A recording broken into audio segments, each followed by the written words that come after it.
So you ready? Or what? I'm ready. I'm ready, brother. All right, let's do this.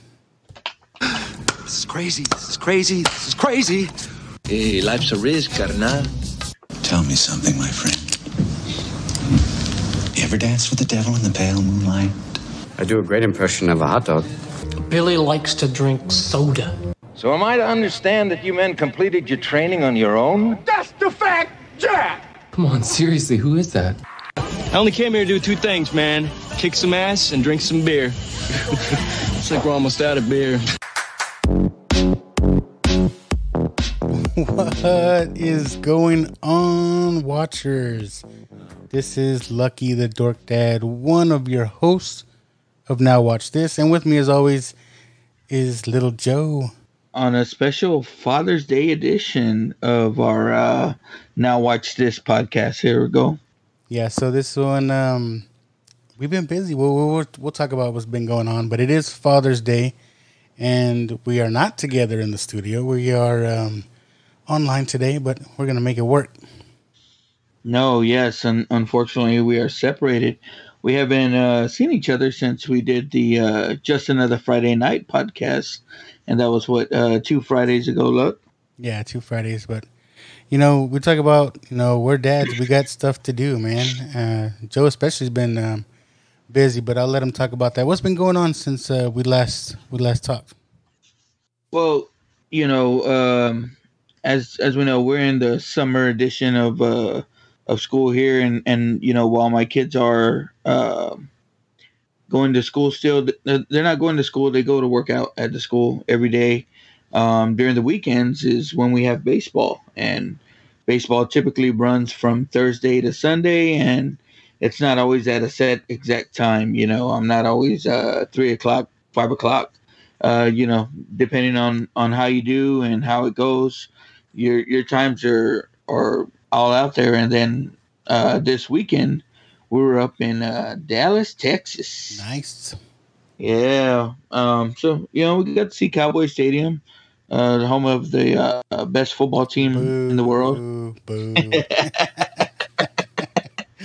But man, we got up there. We got to play some good baseball, and proud to say is my son.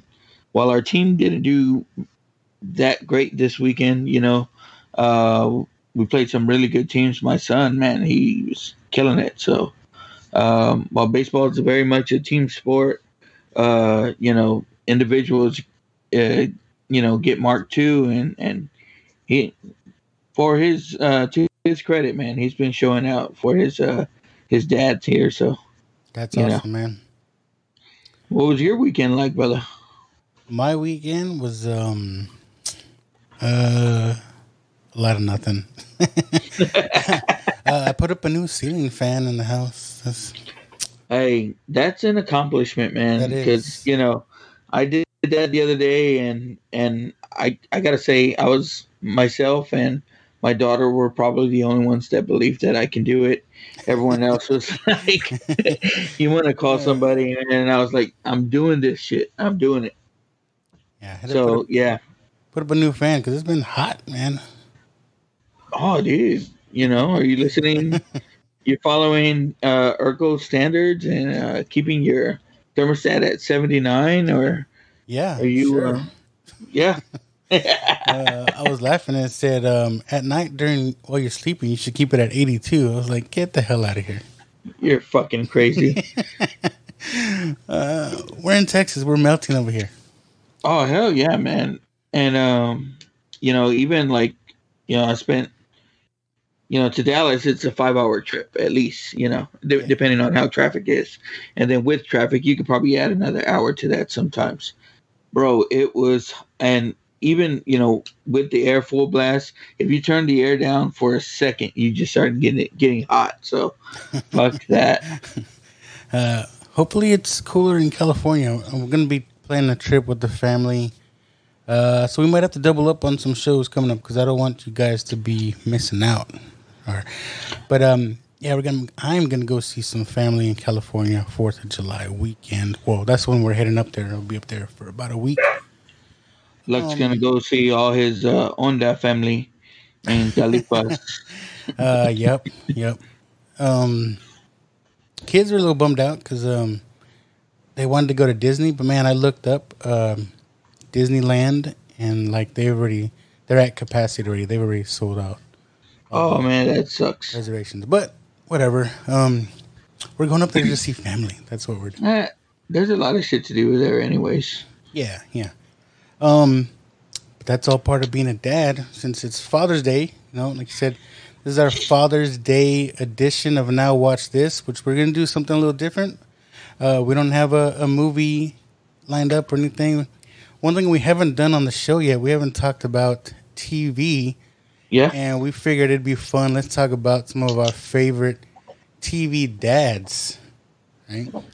What are what's a show that sticks out to you? Maybe as a kid, or maybe just one of your favorite. I like sitcoms. Yeah. There's TV dramas and stuff as well, but I really dug the sitcoms as a kid. I think it's a dying breed nowadays, but that's what I love. To me, one of my favorites, if I'm just jumping into it, one of my favorites is we used to watch Roseanne. I used to like Dan Connor because he's a big dude. He's a Bears fan. They live in Illinois, and that was my guy. Well, I mean, for me and like you, kind of moved around a lot, and one of my excuses always been the reason I watch so much TV and stuff like that is, I watched a lot of TV dads, and the thing was, I was I don't know if I focused on just one or the other, but I always remember like pulling stuff from what they did, or looking for that kind of father figure wisdom from those TV dads, and I got a lot of it from it. And growing up late in the 80s and then early 90s, we had a lot of TV dads to choose from. And then even as we got older, one of my favorites was Red Foreman from that 70s show. Okay. You always had to have that in the 80s you grew up with that soft dad and that dad that talked to you about everything, and then late 90s when we were getting older, we had that. You got to have that dad to call you a dumbass every now and then. I didn't really get into that show that much, but I know what you're talking about. I caught a few episodes here and there. He's a real smart ass, and that's pretty much what you do when you have dumbass kids, right? You got to, right? I like you talk about the evolution of TV dads, because I remember watching like Leave It to Beaver and Father Knows Best. If everybody remember those shows, those are some old black and white shows. But I remember Andy Griffith. When we're talking about black and white shows, and then as we got into this topic and we started talking about it a little bit earlier, looking at your post on Facebook today on Instagram, I started looking into it, and I saw like an old Leave It to Beaver clip where Ward is telling Wally about a woman's place in the kitchen. I was just gonna bring that up. I mean, like the evolution. Talking about it. Ward Cleaver, which is Beaver's. Where's the last name? Cleaver, right? Beaver Cleaver. Beaver Cleaver. In that show, the only thing I can remember him doing is like coming home from work, sitting down, smoking a pipe, and reading a newspaper. The mom did everything else. Yeah. And every once in a while, just dispatching a little advice here or there, right?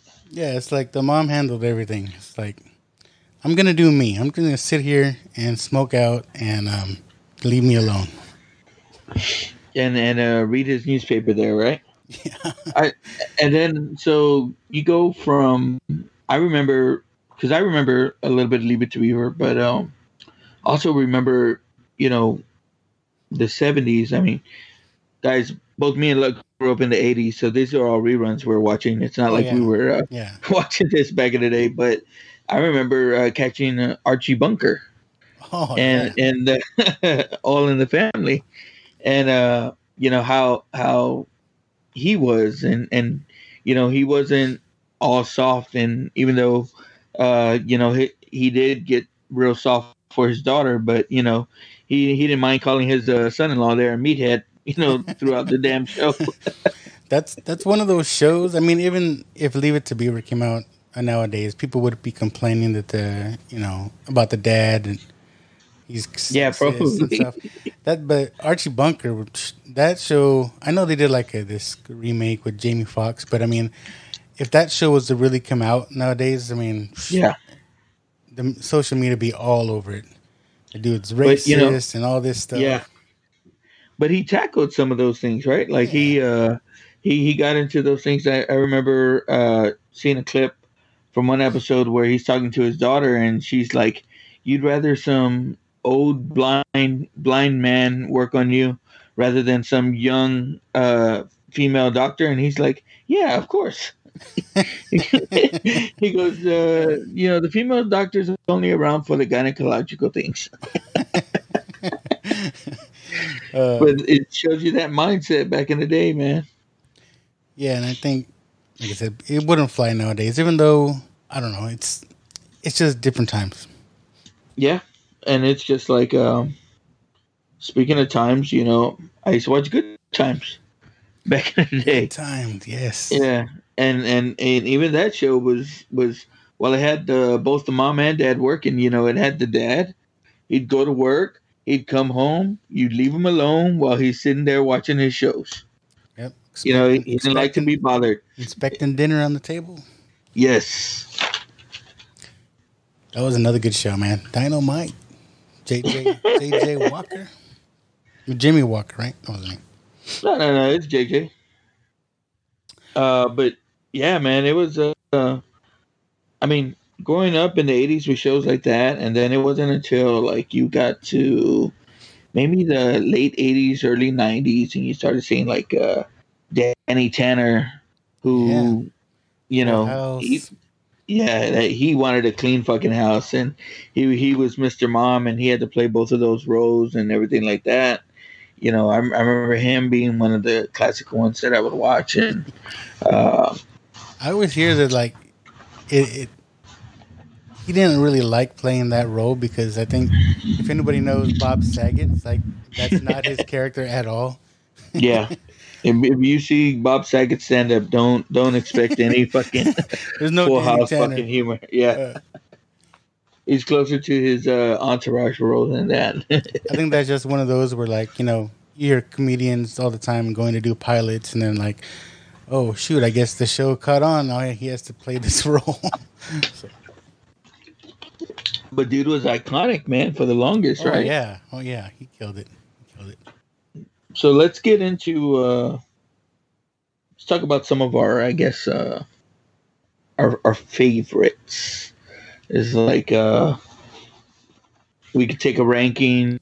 You take 8, I take 8, and let's go head to head with these. Yeah. So for those listening, we kind of talked about how we're gonna do this TV dads, and we stole our last episode from Just Another Friday Night, right? We just replayed their episode with us on there.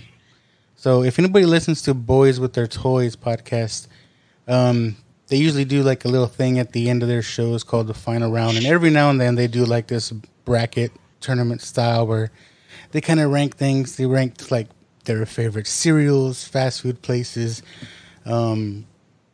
characters of certain movies and stuff. So I thought it'd be kind of cool to steal that kind of idea for this. And we're going to do kind of a bracket style tournament ranking the best TV dads in our opinion. So like I said, he got 8, and I have 8, and we'll just kind of see who breaks down to number 1. So you want to go first, man? Oh, yeah. I'm gonna. Okay, I'll go first, and I'm probably gonna go with my number 1, and it might be a little controversial now, but for me, growing up in the '80s, again, not really having a dad around, one of my favorites to watch. And where I can find the show now, I'll still watch it. But Bill Cosby as Cliff Huxtable in Bill the Cosby Show. All right, I'm just gonna write this stuff down so I can keep track. Yeah, I'm writing them down too. So Bill Cosby, man, as my number one. Bill Cosby, I'll go up against George Jefferson. Oh. George Jefferson, of course, from The Jeffersons, a spinoff of All in the Family. All in the Family, yes, sir. So these two guys are probably total opposites. In their father and style, yeah, man. Now I want to see a show where they kind of fucking cross paths and see how that would have turned out. But so what's your argument for Bill Cosby? Well, I would say the edge would have to go to Cosby on this one. I mean, just by the amount of kids that he does have.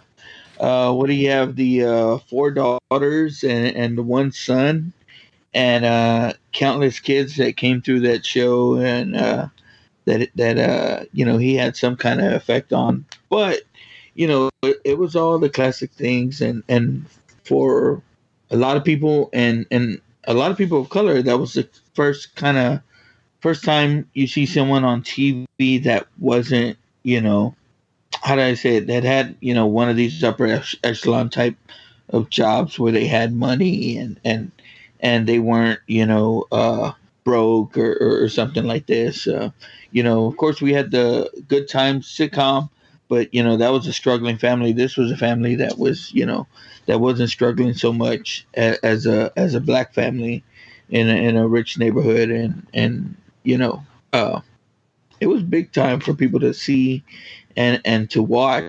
And then, him himself, with all his wisdom and input and everything, that's what would throw him over for me. I mean, growing up, to me, this was one of the TV dads as well. Yeah. Whenever the Cosby Show was on, it was a must watch. You know what I mean? Yeah. So many memorable moments. I love my favorite episode of the Cosbys was the one where they run into Stevie Wonder. You remember that one? Yeah. And then they do this whole song with him, baby. that has to be my favorite episode. It's just a shame. Broke my heart with everything going on with Cosby. But it is what it is. To me, he was still an iconic TV dad. Think of whatever you want with him now. It's just a shame, but yeah, that's a great show. I can't knock him, but my boy George Jefferson, though, he started from the bottom and made his way to the top. Oh, to that deluxe apartment in the sky with his dry cleaning business. You know what I mean? Yeah, and that was a big thing too. And it's like George Jefferson, and again he was too. They weren't struggling, but he had his own business and everything like that. So no, that was a good. I learned a lot from the Jeffersons as well, and it was one of my favorites. But while again it was good and everything, it wasn't necessarily about him being a father. He did have the son in it, but I don't remember that being a big dynamic of the show. It was more him and Florence getting into it. That was another show too, man. Calling everybody honky. It was like the opposite of All in the Family. Yeah. But it dealt with some issues early on. Mixed race couples, and it's like it was almost ahead of its time, really. Oh yeah, no, definitely, and again, as when my mom and dad separated, and my mom ended up remarrying and marrying a black guy, I dealt with a lot of that interracial couple stuff, and then like a lot of the stuff that again you hear stupid shit and stuff like that, and a lot of people ain't as accepting of that, especially back in the day. So yeah, it was an important show. I give you that. All right, so even though he came from the bottom and now he's here, what are we picking? Got to pick Bill Cosby, right? Yeah, I think so, man. Bill Cosby wins that matchup. I tell you, one of my favorite fucking Cliff Huxtable episodes is it hits that it gets into that 80s feel where the son's telling the dad, it's like, why don't you just accept me for who I am, or rather than me trying to be you, or something like that. And you think it's going to be this sentimental moment where he's like, yes, son, you're right, and everything like that. And he's like, man, that's the stupidest thing I've ever heard.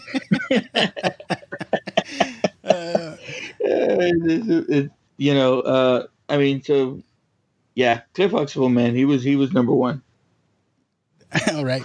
I agree with that. So the first matchup, Bill Cosby moving on to round 2. That's a Cosby sweater. A Cosby sweater.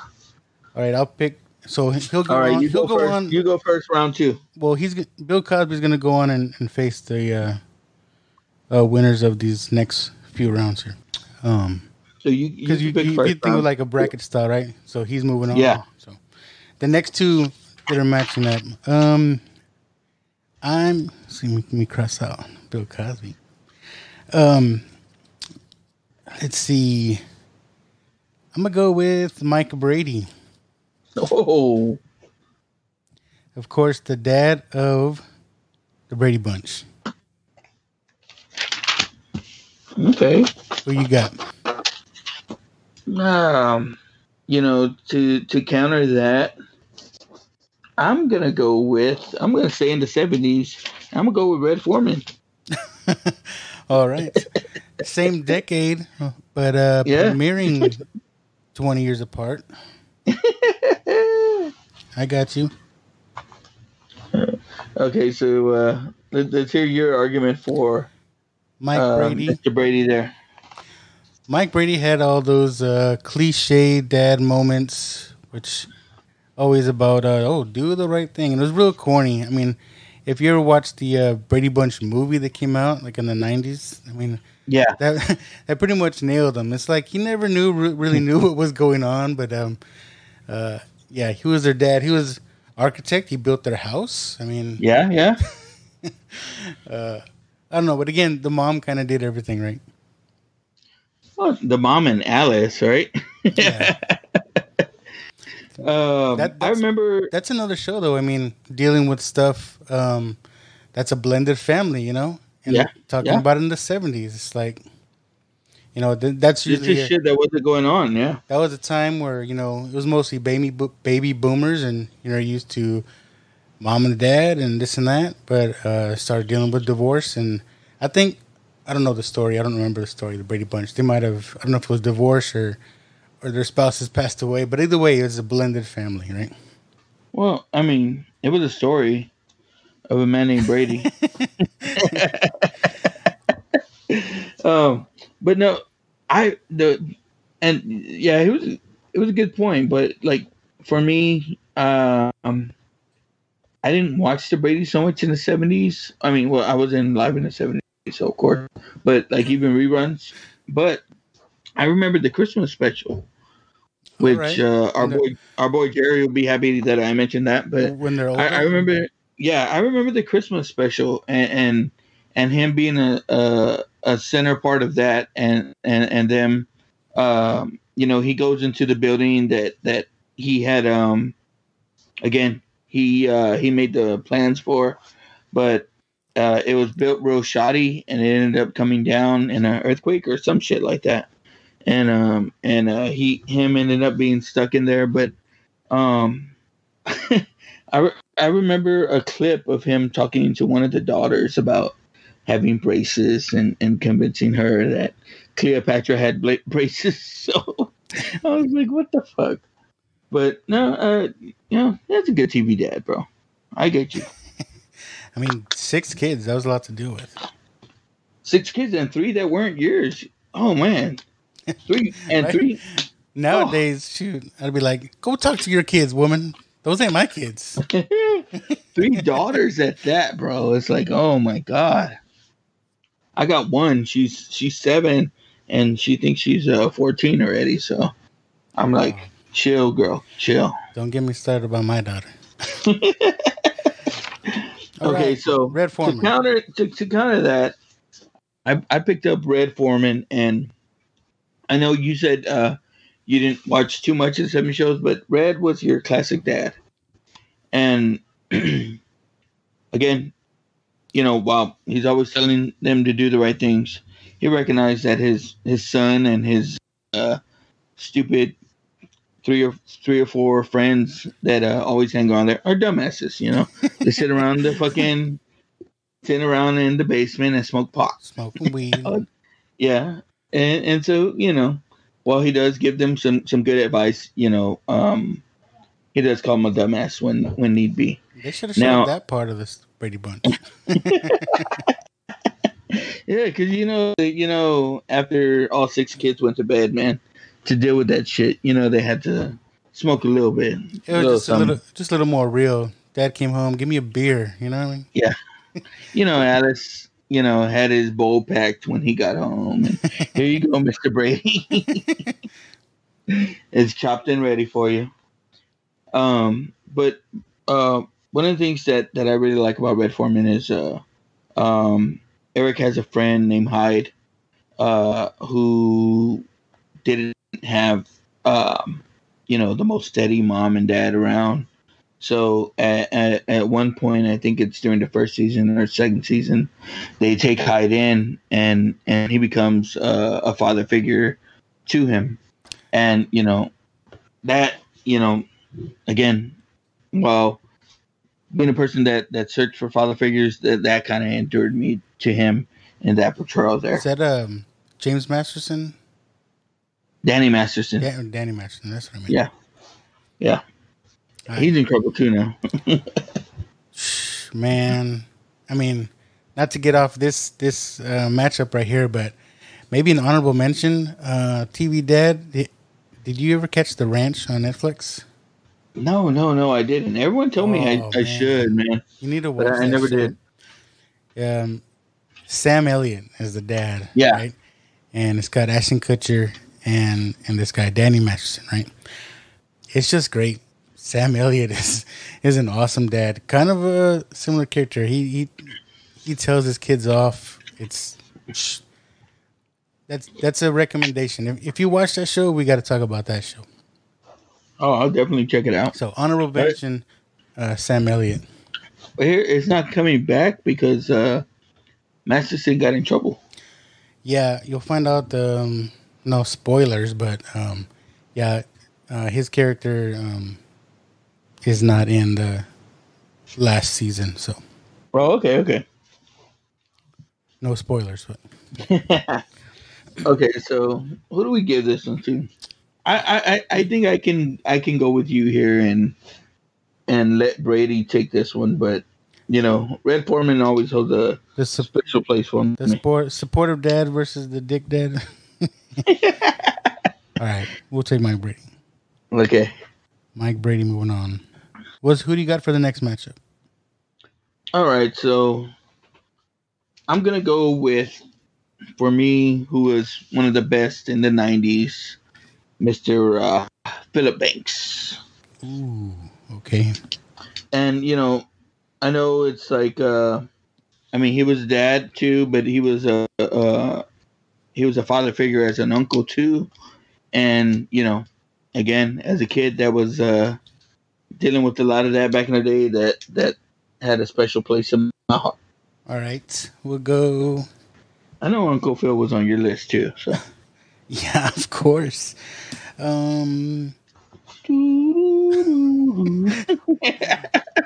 I don't want to give a good one right now. That's oh yeah, because it's gonna lose. Philip Banks is not losing. I'm trying to give a throwaway here. Oh man! All right, let's just say we already talked about Ward Cleaver, right? Word Cleaver. Yeah, he's not winning this one. Ward Cleaver, of course, we already talked about. Leave It to Beaver. He pretty much did nothing in the show. Every now and then he would talk about some kind of life lesson. He'll give his kids a dirty look and be like, "Okay, now." I had to give that little grimace. Yeah. Yeah, I like that Sam Jackson meme that it's like 70% of being a father is looking at your kids like this.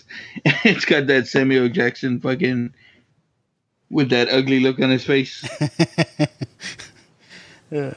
And then, Ward Cleaver gave us the Revenge of the Nerds joke, right? It's like, Ward, you were a little hard on the beef last night.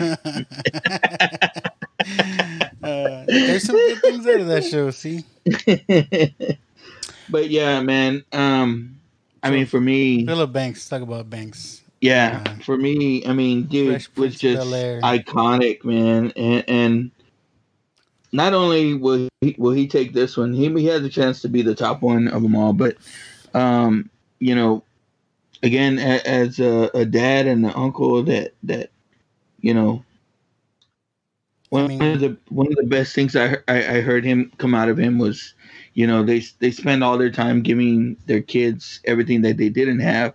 They got to spend more time giving their kids things that they did have, and remembering that him and Vivian kind of grew up with nothing, and while they're able to give their kids everything now, they got to remember to give them that feel, and that's a little bit what Will brought to the table when he came out to Bel Air. Man, that show, I don't think they realized how much of an impact that show was gonna have when they were making it. Maybe. Oh yeah, I mean, you have this show with a former rapper. Yeah, I mean, they probably thought it would maybe be a couple seasons, and but it turned real emotional real quick. I mean, just the whole premise, taking in a nephew from, a bad situation, bringing him in, and as the show goes on, it's like it's almost you feel he cares for his nephew more than he does his regular kids, but. Well, Carlton felt that way in that one episode, right? Yeah. But it's just, you felt where he's coming from, and then the one where when they're talking about Will's dad, it's like, oh man, if you didn't cry on that episode, man. Yeah, no, man, that one for me, that one is the one that hit all the feels, and that one, right? Because again. Yeah, we go into it a lot and everything, but kind of looking for that father figure as I was growing up, and kind of wondering those same things that Will did. Did you catch the reunion that they did, the reunion episode? Yeah, man, and even that was emotional too, right? It was emotional because there was a lot of drama with the original mom and stuff, but that scene in particular where. I think Will talks about it. He was kind of nervous about that scene, and they talked about during that scene when he's hugging Phil Banks and he was whispering into Will's ear. He told him, "No, that's acting," and it's like, man, that made it even more, more emotional. Because again, going into the show, no one's thinking fucking the Fresh Prince is gonna be able to do this. He goes into that show as a Fresh Prince. He comes out as Will Smith, and we know who, as big an actor as he is now, you know what I mean? Yes, sir. So Philip Banks for sure. Moving on, beating out Ward Cleaver. Yeah, there's no It's a little hard on the beef. All right, let's. So you can pick this. You pick first this round now. Let's change things up. Let's go Homer Simpson. Ooh. Yeah. You know what? I'm going to stay in the cartoon realm. All right. As much as I want Homer to win, I'm going to go Hank Hill. Hank Hill, all right. This one's going to be tough. Yeah, this one's going to be tough. Would you say, I love them both. Would you say growing up you were more Simpsons or King of the Hill? I remember liking them. Simpsons both. Been around for a while. Yeah. And I remember being a Simpsons kid at first, and then when King of the Hill came along, I remember liking that show as well. because it was from the same dude that did Beavis and Butthead. Yeah, yeah. And so getting into it that way. Now, I remember for a long time the argument being King of the Hill or Family Guy. I mean, or Simpsons or Family Guy. Yeah, those are two different shows as well. Yeah, and I was more of a Simpsons guy. Like there's a while there where every Simpsons was classic, and even the reruns I would record on VHS just to have to play back whenever I couldn't watch them. Family Guy is a good show, but it relies too much on other properties. Like, you know, they make fun of other shows, other programs, other characters. It's like it's always like a throwback. They do a lot of that like cutaway humor, you know. Yeah. And you know they play to it, which is still funny, but yeah. But yeah, no, I got you. Homer Simpson. We're talking about that. Like, I like how the show's been on for like 30 years, The Simpsons, and the way I remember, it's like it started off mostly being about Bart Simpson, like eat my shorts. Remember all that stuff? And it's like, yeah, it was all. It was mainly about Bart. Yeah, the Bart man. Remember the CD that oh, I had it, bro. That it was like Simpsons Sing the Blues or something. Yeah, and then I remember it's like when you were first able to download or burn CDs. Yeah. I remember getting a bunch of just fucking Simpsons quotes from the internet and fucking putting them on a CD. And I'd sit at my stupid fucking job and just sit there and listen to that shit while I was fucking doing my job. Were you a Napster or LimeWire? Oh, dude, I was a LimeWire guy, and mainly through a friend. So our computer had a bunch of fucking viruses. I was OG. I was there with Napster. Oh shit! And it took like half a day to download a song. But oh yeah. Nowadays, if my Netflix fucking loads for like 30 seconds, I'm like, what the fuck? But you know, you talk about Simpsons, how it started off about Bart Simpson, and then it just kind of evolved where, at first Homer was like a dad, like, you know, real dad type, and then they made his character like really stupid and absent-minded, and to me it's more about Homer Simpson now and his shenanigans, which is awesome. Yeah. Yeah, it's funny when they're like, do you even work anymore? He's like, it's pretty obvious I don't. Yeah. So, I mean, again, Homer, as a character, everything like that. But if we're talking about dads. Damn it, Bobby. Homer's a great dad. Hank Hill is a better fucking father figure. Like, he's more, you know, stand up, goes to work, does his shit. You know, he does get drunk every once in a while, but he's not a fucking falling down drunk. You know what I mean? He's more of the parent, father than Homer. And don't get me wrong, I fucking love Homer.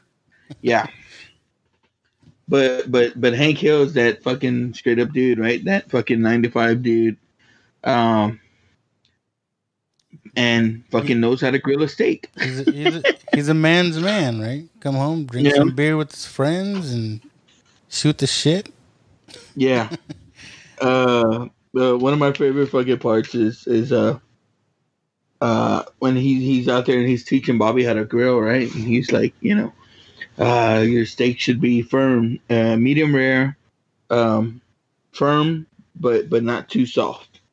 And Bobby's like, well, what if somebody asks for it well done? He says, and you politely but nicely ask them to leave. Oh, fuck it. How do you eat your steak? Are you a well done guy? Oh, I'm fucking medium rare. The bloodier, the better. All right. But I do like steak sauce. I like A1, like steak sauce. Yeah. Like, there's a lot of people that, like, if you fucking eat your steak with steak sauce, you're not eating steak. I'm like, fuck you. No, I like it a little bit. You know, steak sauce is so fucking good that it was made during the Civil War. So, like, you know, while these motherfuckers were killing each other and stuff like that, someone decided that I need this sauce to make my steak better. Probably because the steaks weren't that good. I don't know. I don't know. What's your go-to steak, though? It depends on how I feel. Like, I like... Me, I gotta go ribeye. I mean, that's... Yeah. There's no better steak in my opinion. No, but yeah, I mean, it depends on like what I'm making too. Again, if I'm just making steak, yeah, I'll go for a ribeye. I'm not a T-bone guy. Nah. I don't like the shoulder. I'm probably a ribeye guy too. But like if I'm fucking making like pepper steak or something like that, or like beef and broccoli, I like to get my what is it called? The fucking Wagyu, whatever the fuck. Cool. Them expensive meat, the Japanese meat. Well, yeah, man, they gotta go authentic, bro. Oof. All right. So getting off topic, talking about steaks. We're hungry. Where we at? Hank Hill, Homer Simpson. It's close. It's close. Again, Homer has a lot of good parenting moments too. Don't get me wrong. And you know what? Who would you rather? Homer might be the pick. Who would you rather have as your dad? Put it that way. Oh God. I'm gonna go with Homer. Let's go with Homer. As a kid, you can manipulate him easy. I guess, yeah. Hank would be a little bit of a stick in the mud, fucking piss me off kind of guy. I'd have to go with Homer. Okay. Like Hank's the better role model, but Homer's probably funner dad. All right, we need two more. God damn it, Bobby. You can start this one off. Okay, so if you grew up in the 80s, one of your favorite fucking TV dads was Mr. Al Bundy. Ooh, yes. Al Bundy. And again, he's not your classic fucking dad. But, you know, when it came down to it, man, he fucking did whatever he needed to for his kids. And for Peg, too. And we're back. Man, a couple weeks ago, I chipped my tooth, and it wasn't hurting at all, but like now it's like freaking, it hurts bad. I'm going to the dentist on Tuesday, though. So hopefully I can make it. All right. You can come back talking funny. All right, Al Bundy. And I'm going to go with a Mr. Carl Winslow. Ooh. Carl, it was on my list. Carl. Of course, Carl Winslow from Family Matters. So, okay. Yeah, he's more of a classic dad. Right? Love and Marriage, right? Going Al Bundy. Now, Al Bundy, again. No, ma'am. Man's man. Yeah. Now, I don't remember a lot of his parenting things, but he was that classic dad, right? Like, you know, he did what he had to for his family. He always, well, it wasn't much. He always provided for them, whether he meant to or not. You know, went to work every day just to give them. You know, it's in the beginning. You know, there he is giving them every last dollar from his fucking wallet, so they'll be happy and shut up and leave him alone. It seems like I think a lot of dads feel that way now. It's like they love their family, but at the same time, their family annoys the hell out of them. And you know, you watched that show back in the day, and it wasn't like any other show that was on. You know what I mean? No. Yeah, every other show tried to paint the perfect fucking picture. It seemed like Fox was coming out with bangers. You know what I mean? that show came out on Fox. It's like all the almost controversial shows. That one. I mean, even Simpsons was controversial. You know what I mean? Yeah. Well, we know now that the Simpsons predicts the future, so yeah, we weren't onto it back then. I love Al Bundy. I mean, just his whole attitude. Like sometimes I feel the way Al Bundy feels. Like he hates people. Hates his customers. It's like, bro, I just drove fucking 5 hours to and from Dallas in traffic where I was like, oh God, why are there so many fucking people? I feel like that too. Like when I'm in traffic, I'm like, what are y'all doing on 2:00 on a Wednesday? Go home. Yeah. Thanos was right. For real. We need like half of y'all to go away. But man, yeah. And that's what Al Bundy was for me, man. Like, he was that classic fucking father figure. But, you know, again, while he didn't go about it the way everyone else did, you know, he was willing to spend his last dollar just to make his family fucking happy. And he loved his toilet by whoosh. Yeah. Thank your father, kids. Thanks, Dad. Remember, he was so proud that he made his own little bathroom in the garage. Right. His own toilet. And that's all we wish for, right? Like I joke with you. It's like you have your own little sanctuary there at your house, man. Yeah. You know, we all want just our little part. Like I got, you know, I should try to record out there one day, but I have my little canopy outside where we have, you know, all our outdoor stuff, you know, our weight set and everything like that. And I'm like, you know, every man just needs their little fucking section. Just give me a minute, all right? Yeah. Come home, you don't want to hear nothing. Like, give me a few minutes. Just give me time for myself for a few minutes. You know, everyone's got to take that newspaper to the restroom back in the day and not come out till you fucking read it all. Now it's people's phones. It's like, why are you in the bathroom for 45 minutes? Don't worry about it, right? In the restroom. What are you talking about? Private. All right, Al Bundy versus Carl Winslow. Okay. Here's another dad, has his own kids, pretty much takes in another kid, practically. This kid was always at his house. Yeah. Again, this is another show where he was kind of annoyed about Steve Urkel coming over. But then, you know, towards the end, you know, he was part of the family. Yeah. I think, and you know, I'll go to my favorite. I remember having a Carl Winslow moment, and I don't watch the show anymore, but there is a Christmas and a Halloween episode that when I go through those shows, I go back and watch. But Carl Winslow, he had an episode where Eddie gets pulled over. And it's basically, you know, he feels like he gets pulled over for being driving while being black. And you know, Carl fucking confronts the dude that does it and you know, lets him know, hey, I'm a fucking cop too.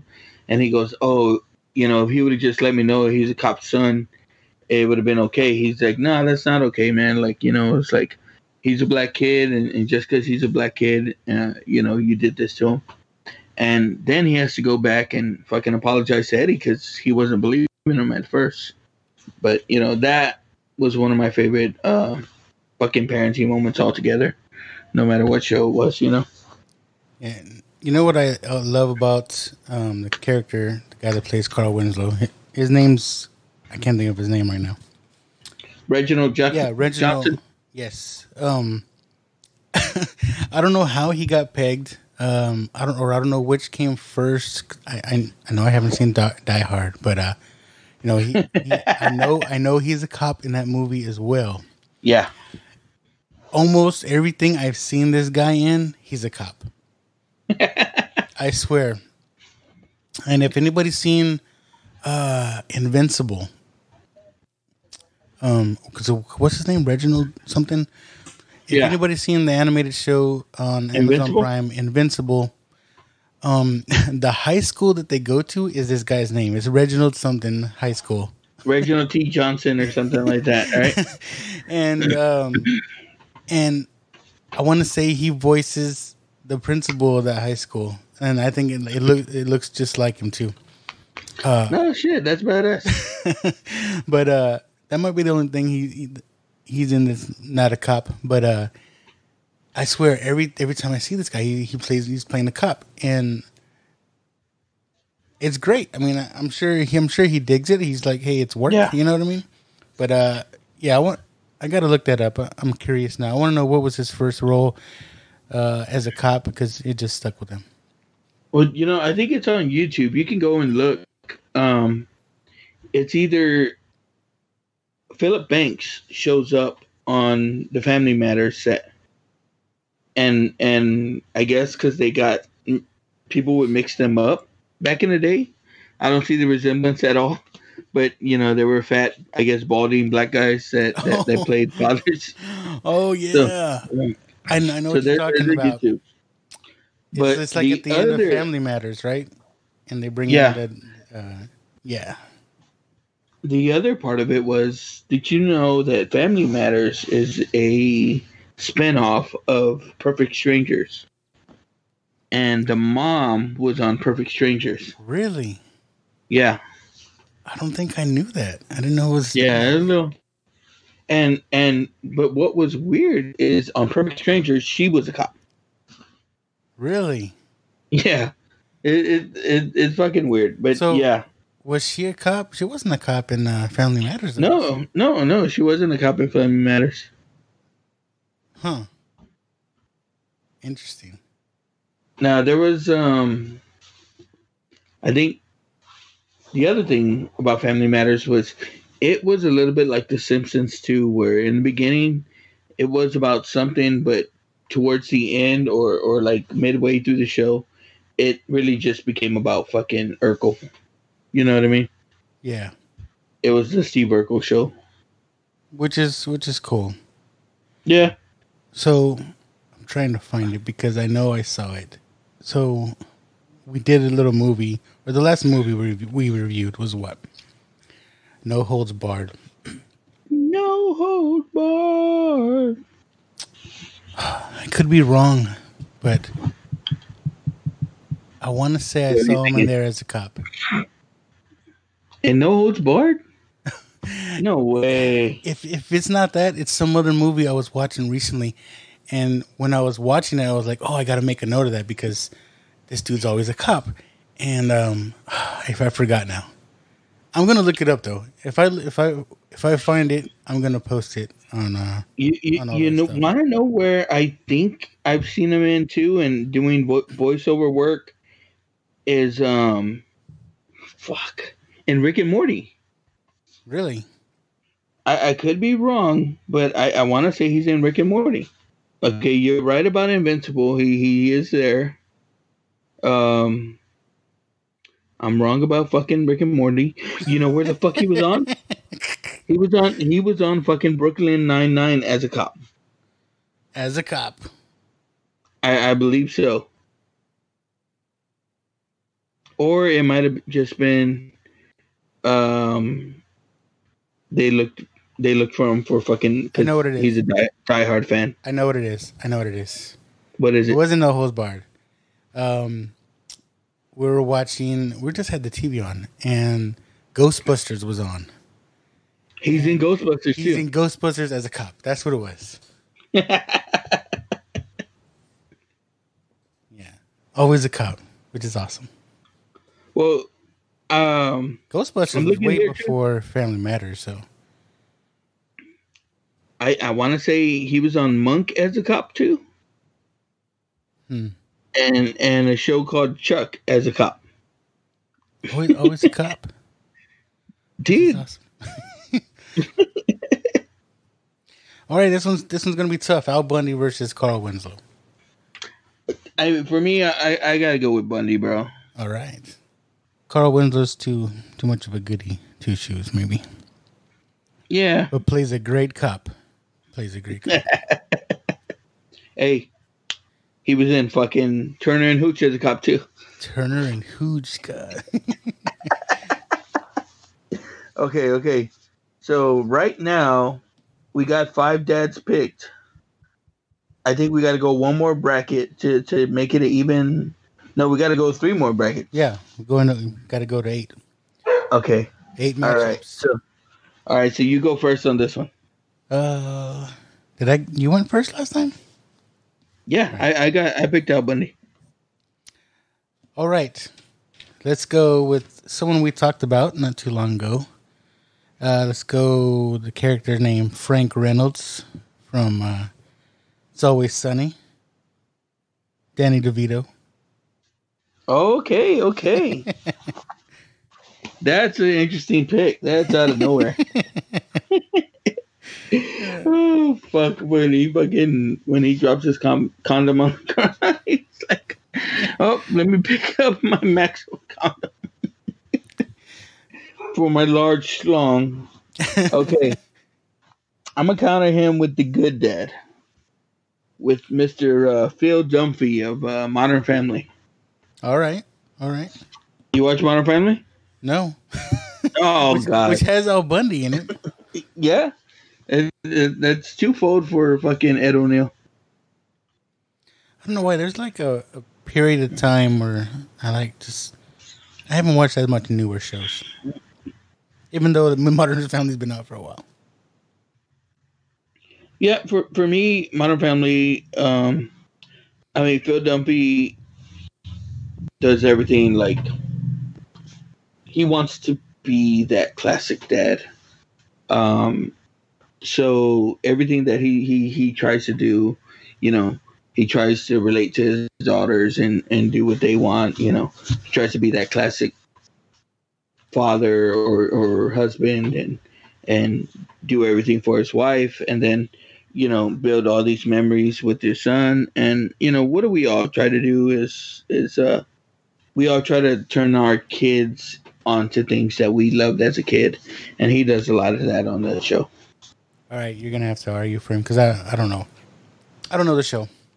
I mean, I think I've seen a few episodes early on when it first started because I was like, "Ooh, Al Bundy," and has and he's good in the show too as a father. And there's a very attractive Latin woman on there, but there's some people find that's the thing. Some people find it annoying.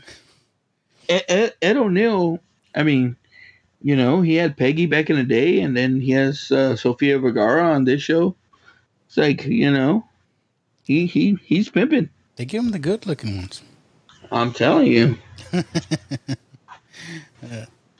The old balding white guy. Okay. So Phil Dunphy versus who's your pick again? Oh, Frank Reynolds, Danny DeVito. Frank Reynolds. Which is a crazy character. If you guys have not watched It's Always Sunny in Philadelphia, it's a bizarre show to begin with. It's got crazy characters. They do stupid stuff throughout the whole show. They're all idiots, in my opinion, but it's entertaining. No, so you're gonna have to argue for Frank, man, because well, he's a funny ass character. The dad factor is not there. Oh yeah, he's a terrible dad. And I think as the show goes on, I think it ends up like he's not even their dad, right? Yeah, he takes their women and stuff, It is funny. I just put him in there because he's a crazy character. As far as a dad goes, yeah, he's terrible. So we can go with Modern Family. Again, Phil, just like I said, he does everything that you'd want to do as a dad. He it's funny because in college, the character he plays in college was like a fucking cheer guy. So that's how he tries a male to, cheerleader. Yeah. Nice. So that's how he tries to kind of get everyone Come on, Pumpkin guys. movie. Yeah. But yeah, he would have to take it on this one. And then the whole Modern Family kind of shtick is they're basically what a Modern Family is now. And like, he's a divorced father with a new wife and a new stepson that they're Latino, so he's kind of trying to adjust to that, as any old white guy that marries a Dominican woman would be trying to. He has a gay son, who has a partner, and they're both fathers to an adopted Asian daughter. Wow. And then, his daughter is the one that's married to Phil Dunphy. And they're the more classic traditional family. So, and it's how all three of those families kind of blend in together and get through, I guess, these times now. So, yeah, it's a good show. I'll watch it eventually. It gets all the fucking praise, man. The newer episodes I haven't watched so much, but a lot of the older episodes are real good. And one of the guys that plays his dad on the show is also a good character actor. God damn it, let me think of his name. Fred Willard. Yeah. So he recently passed away, but when he was on that show, man, like them playing off of each other was fucking good. That guy, Phil Dunphy, again, the actor, he's fucking funny as shit. What else he'd come out in? I know he's come out in other stuff. He was in that first Zack Snyder's Dawn of the Dead remake, and which completely different from his acting on this show. It's like on that one he was kind of an asshole, and on this show he's fucking nicest guy you can meet. So yeah, I was trying to think of it. I know that might have been it, Dawn of the Dead. What I remember him from. I mean, he's done like Family Guy, a lot of voiceover stuff. I'm trying to think of a show you may have seen him in, or a movie back in the day. But yeah, just that one. He was in The Incredible Hulk. The original one, right? Yeah. All right. And then he was in the fucking one of my favorite movies, the fucking God damn it, can't think of it now. National Treasure, Book of Secrets. Yes, those are great movies. They need to make another one. I'm telling you. I think Nicolas Cage is underappreciated, but it's because he's crazy. It's because he's crazy, but we need to do a show on Nicolas Cage. All right, so we're gonna go with Dunphy on that one. Yeah. Okay. You're up. All right. Okay. I'm gonna go with one of my favorites in the '90s, Tim the Toolman Taylor. All right. Huh? Dude, that was my show back in the day. I can still watch that show today. Gonna go with maybe my ringer. I don't know. We'll see. With my Dan Connor from Roseanne. Oh man. You're gonna take this one because I fucking love Dan too much. Dan is my. I guess if Cosby was number one, Dan is my number two. I just love the character, especially from the original series. I know they still make the Connors, even though they fired Roseanne. Yeah, they let that continue on as the Connors. Me and the wife watched it when it first came out, when it still had Roseanne, and I don't think I watched it since. But the 90s Roseanne, I mean, that's yeah. Dan Connor. Like I said, I related to him because he's a bigger guy, and then he's a Bears fan, and he works hard. He means well, trying to support his family. Yep. That was one good thing about that show. They weren't showing this unbelievable family. TV shows always show like these rich families and this and that. This was definitely middle to lower class, more on the lower class. Family was living paycheck to paycheck pretty much. I like the way they joked about paying bills every now and then. Oh, it's in the mail. Yeah. Oh, I forgot to. It must have filled out, or I didn't put a stamp on it. Yeah, and it was like even like certain times when they wanted to purchase something extravagant or something like that. There was all this debate that went into it, and I mean, I remember one thing is like, I think he needed fucking dress shoes really bad or something like that, and he kept putting them off, and finally he was going to go do it, and then it turns out his daughter wanted a dress at that same time they were going to go buy the shoes, and couldn't afford to get the dress and the shoes at the same time. So what does any dad do? Of course, he gets the dress for the daughter, and just shit like that. It kind of hit. I liked how they were who they were. They weren't trying to be anybody else, and I like that. And they made fun of, or the show made fun of them being on the middle to lower class, and that's what was great. And you can tell they appreciated everything that they did have. But Dan Connor, again, it's tough raising two girls that are kind of opposites, and then the weirdo son. They did him wrong in that show, I think. It's like, I wonder if the show, it probably would have been fine if they just didn't even have the son, but because he was hardly in it. But Dan Connor, I love that. I love him. Yeah. Roseanne, something that you can still watch today. Like I still watch reruns every now and then, but especially around Halloween time.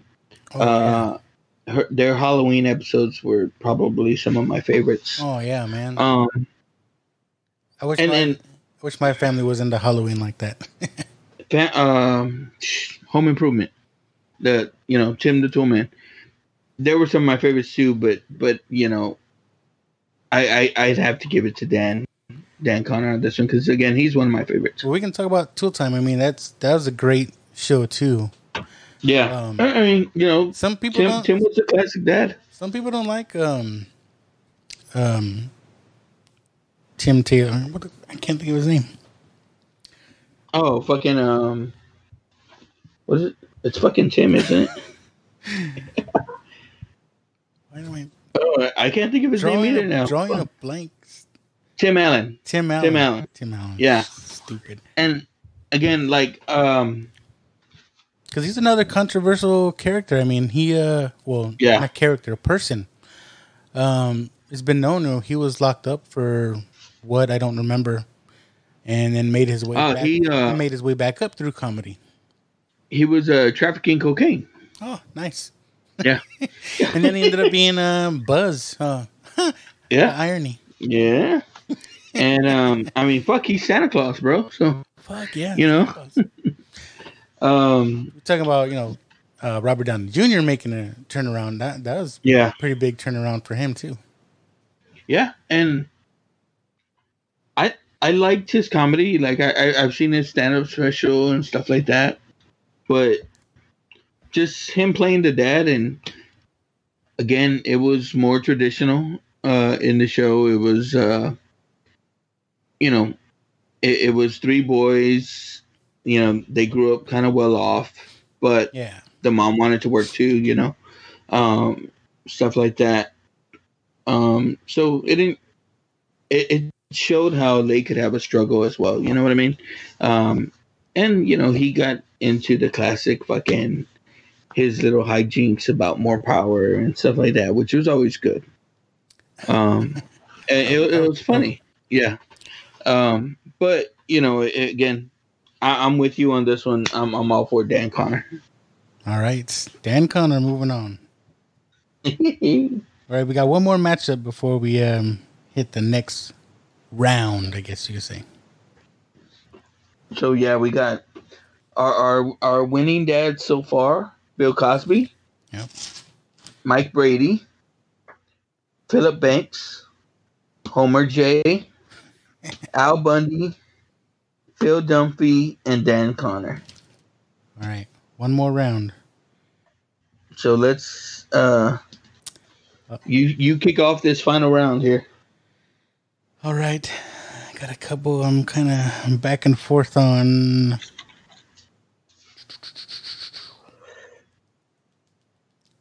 You know what? Let's go and jump out of the box here. Let's say Walter White. He is a dad in that show. Yeah. Breaking Bad. I'm gonna see your Walter White, and I'm gonna raise you a Tony Soprano. Ooh, I almost said that. That's the other one I was thinking. I wanted to. I had a couple of drama dads here too, so I wanted to make sure, and I got Tony honorable Soprano mention. You got any honorable mention before we get into these two? Rick Grimes. You know. Oh yeah. Oh man. Yeah. Rick Grimes. You know, although he was only a father to maybe one of the kids because we don't know about the daughter. Yeah. That's a good one. Rick Grimes was on my honorable mention list. Honorable mention. We mentioned it, but we didn't put him on. Danny Tanner. Yeah. I also had George Lopez. Oh, George Lopez. That would have been a good one too. We could have made it longer, but I don't want to do another 3-hour show. Another going back in time, I got some honorable mentions. Stephen Keaton, Family Ties, if anybody remembers that show. Yeah. And Jason Seaver from Growing Pains, Alan Thicke. A little bit newer dads. I had Dre Johnson from Blackish. Nice. The dad from Blackish, and also Randall Parks from yes. Fresh Off the Boat. Man, Fresh Off the Boat. I really like that show. And then I had the dad from oh, God damn it, I can't think of the show now. The Goldbergs.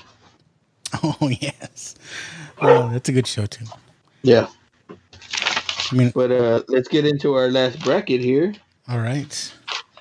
And Walter White. Walter White versus Anthony Soprano. So Walter White, if those who've never seen Breaking Bad need to go watch it.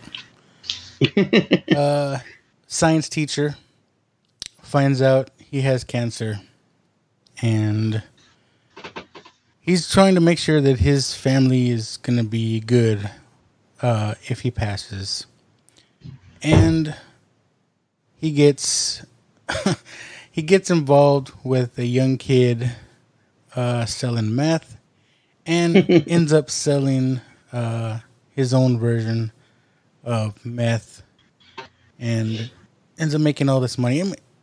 That's pretty much the show. But he is trying to do good for his family, no matter what he has to go through. You got to respect that, I guess. Yeah. Again, any father that's out there trying to do right by his family, I'm all for it.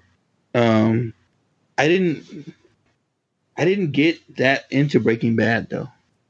All right. I gotta be honest. I watched it. I liked it. I liked the what's the I can't think of the kid's name. The one that he gets involved with. Aaron Paul. No, because it wasn't him. God, I can't think of the damn.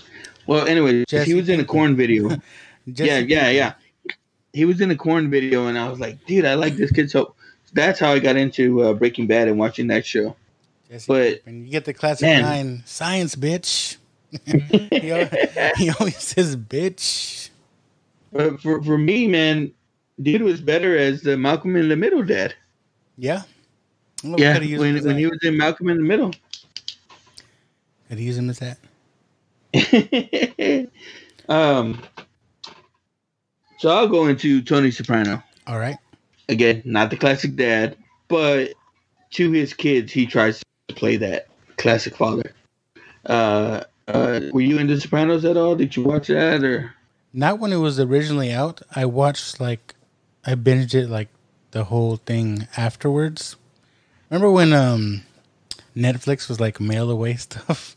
Yeah. So that's how I watched Sopranos. Like I was mailing away for each disc. So that's how I was watching it. But yeah, I ended up watching it all. Just people don't like the way it ended. I didn't either, but whatever. I remember getting into it when it was showing, so it became one of those Sunday watchings for me. And one of the reasons you would keep HBO, because HBO started getting fucking expensive. And then, when HBO started streaming, it was one of the first things I remember going back into and checking out and watching. But as far as Tony Soprano being a dad, I think in the first season there's that famous episode where he takes Meadow to go look at colleges and stuff like that. And he ends up fucking running into a rat out there and fucking killing him. And it gets into that classic scene where she's like, "Are you in the mob?" And he's like, "What? Like, what do you mean?" She goes, "Oh, I see you come and go all hours of the night." It's like, Dr. Cusimano does too. And she goes, "Yeah, he's a doctor." He goes, Dr. Cusimano kids never found $50,000 and a 45 while they were Easter egg hunting. He's like, I work in garbage, automatically people think you're mobbed up. What I liked about that too is like, he was a hard ass, right? He was a mobster, but yet he went to therapy. Yeah. You know what I mean? And I think that was another reason why I probably related to a lot of people is like, he's supposed to be this hard ass guy, but yet he still has issues and demons that he's got to work through.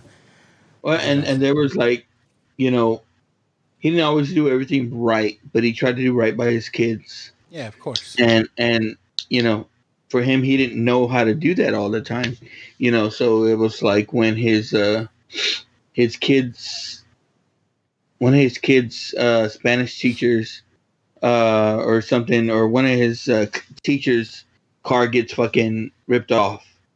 And so the mom's like, "Can you look into it?" And he's like, "Well, what's your grade in that class?" And he goes, "I don't know, like 70. And he goes, "I'll look into it."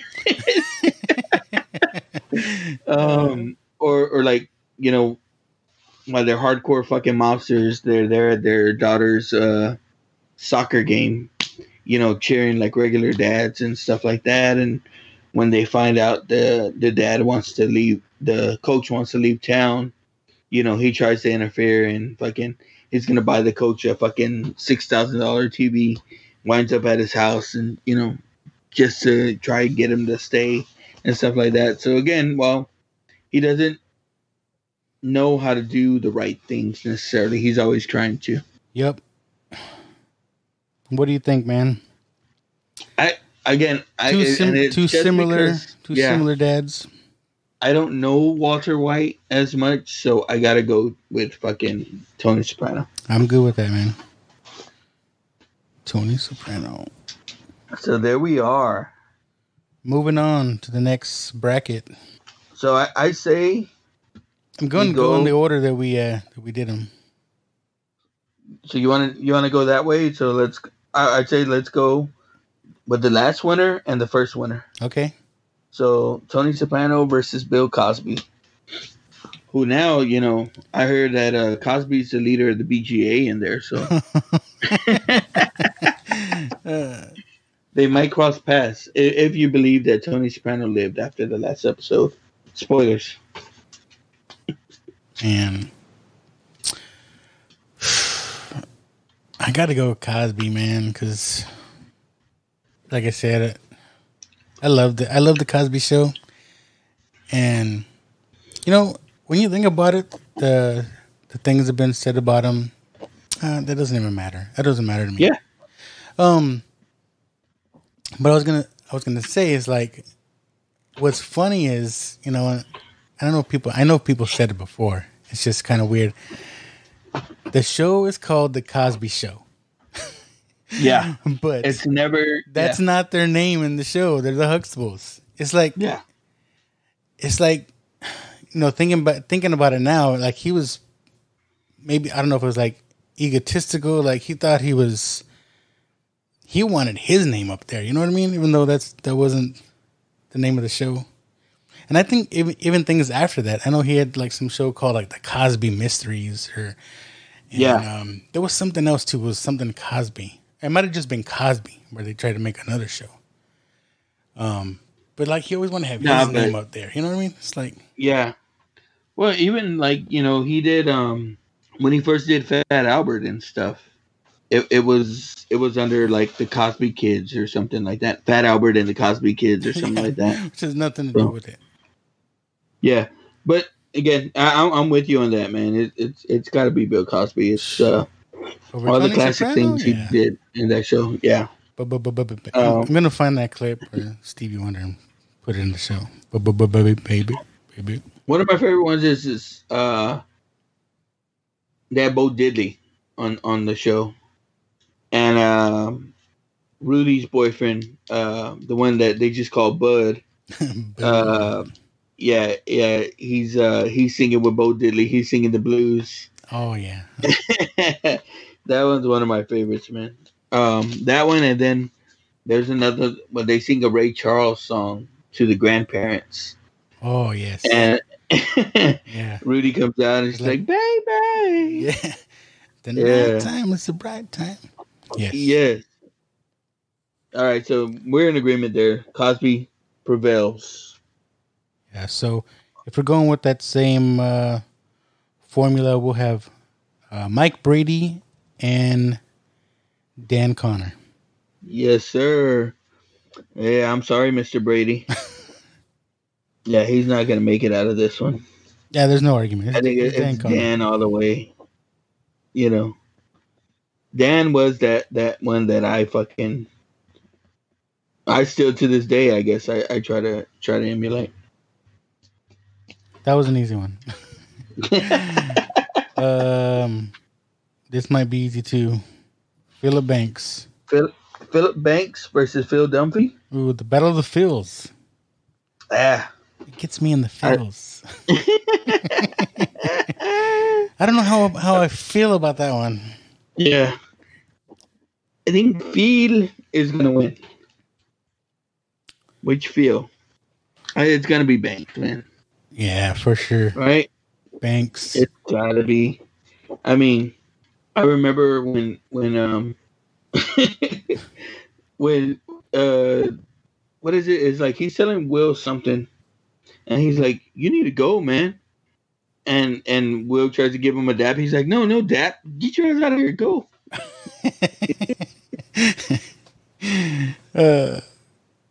In our last two for this second round in the bracket. Okay. Then our last two, it's Homer Simpson. Homer versus Al Bundy. That's that 80s Fox matchup. Yes, sir. Battle of the Foxes. What does a fox say? Oh, man. It's going to be Homer, I think. Homer? I'm down with that. Yeah, it has to be. Mainly because that show's outlasted Married with Children. Yeah. Man, this is so... Our final four is a fucking Mount Rushmore of TV dads, bro. It's gonna be tough. We got Bill Cosby. We're gonna go top to bottom again. Yeah, but Cosby and Homer. I gotta tell you, I don't know if we should come away with the number one. I think. Well, let's see where we end up. Okay, because for me, I go with the Mount Rushmore theory, right? let's pick our Mount Rushmore of TV dads, and if we are, these are the four guys. These are the four. Okay, we'll do that. We'll say Mount Rushmore, but we'll continue on. Okay, yeah. But I'm gonna put something up too. Like I'll make like a Mount Rushmore and put these faces up there. Mount Rushmore. If there's TV a Mount dads. Rushmore of TV dads, This is what we came up with. Homer, Philip Banks, Dan Connor, and Bill Cosby. Yes. So, and I'm good with that Mount Rushmore. Yeah. So let's go with Cosby versus Homer. All right. Right? Our first and our last winner. Cosby. Yeah, it's going to go Cosby. Even though in the 80s, that was the matchup in the TV ratings, and Homer ended up winning, Cosby's the classic dad. Yeah. One of my favorite dad moments for Cosby is it's a Thanksgiving episode, I believe it is, and they keep sending him out to the fucking in the store. Rain. Yeah. That's another great one. There's so many great Cosby episodes. Yeah. All right, so let's go with Cosby. Side note, one of my favorite actors, comedian actors, what have you, starred in The Cosby Show, Adam Sandler. Oh, yeah. He was one of Theo's friends. I remember hearing that. Yeah. And, I mean, his wife, too, was awesome. Felicia Rashad. Oh, yeah. Yeah, she was fucking classic. As good of a dad he was, man, she was the mom.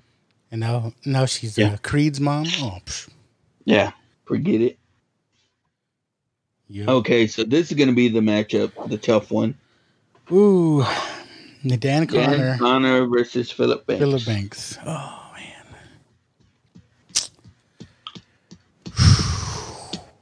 I see why you say this is going to be tough. I mean, I love Dan Connor. Oh, man. I don't know, man. Because you got middle, lower class against pretty much upper class. The dude was a judge. Yeah.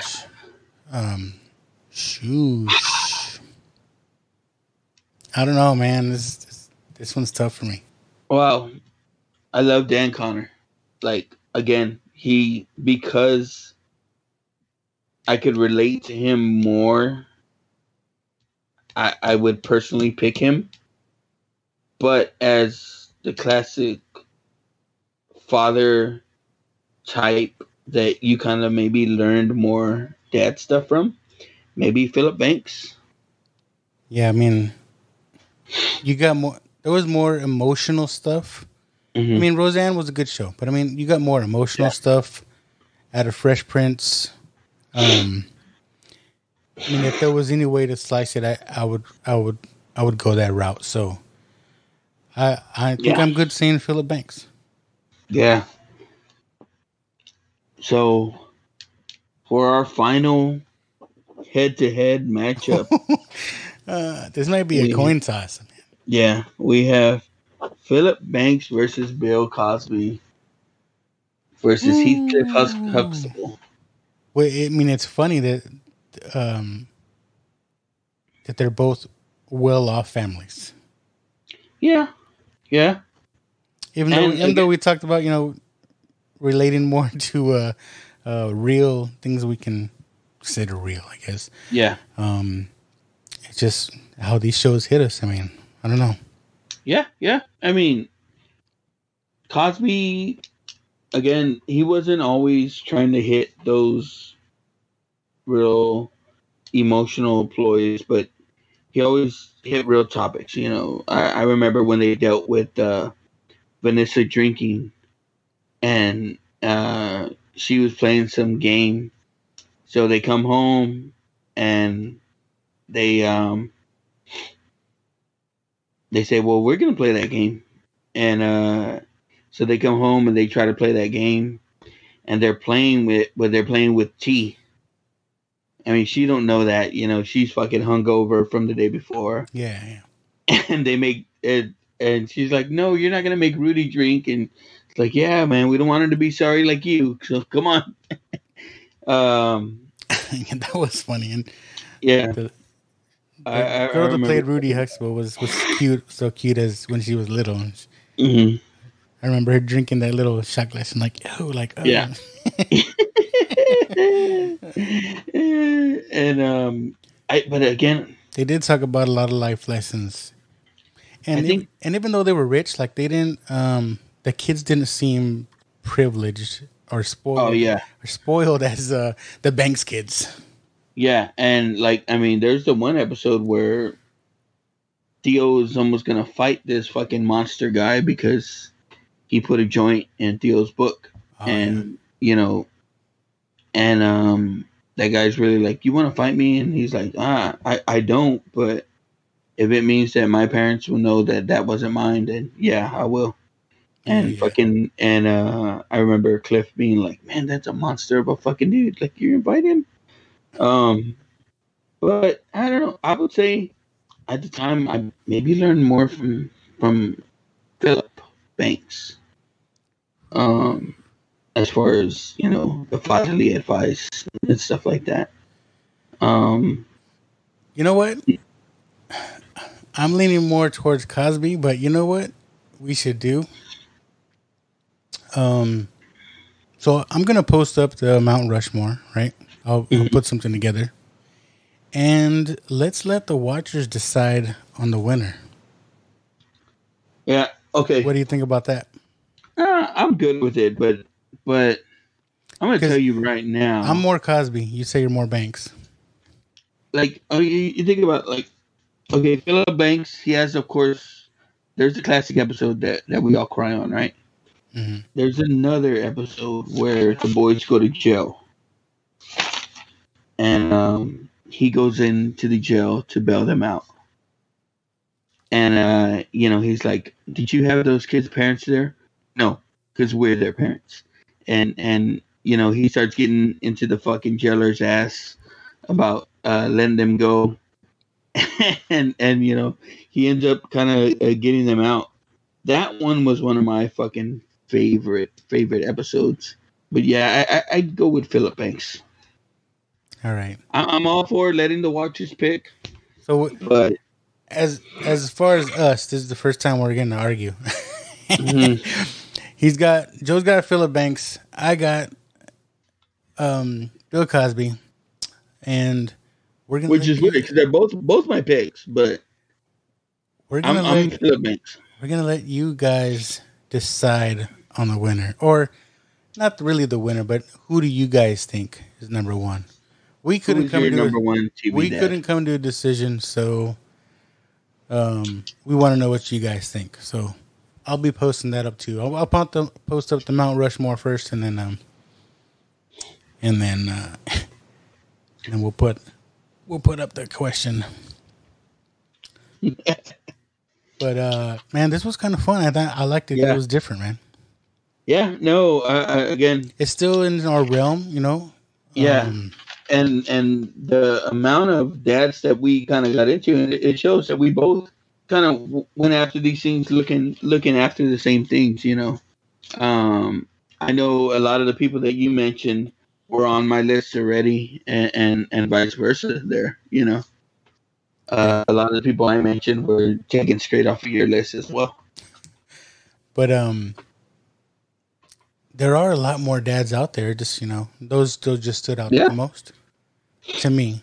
Yeah, I mean, you know, we didn't go into every show that we could have and stuff like that. But, you know, it's like you said, you know, a lot of the honorable mentions, Stephen Keaton, everything like that. He was a great dad in the show. Yeah. Could have gone into My Two Dads as well, you know. As a wrestling fan, I could have gone into Vince McMahon. He is a dad on TV. Yeah. Yeah. I mean, you know, there's a lot of different ways we can go about it. But about Peter Griffin, Bob's Burgers. Yeah.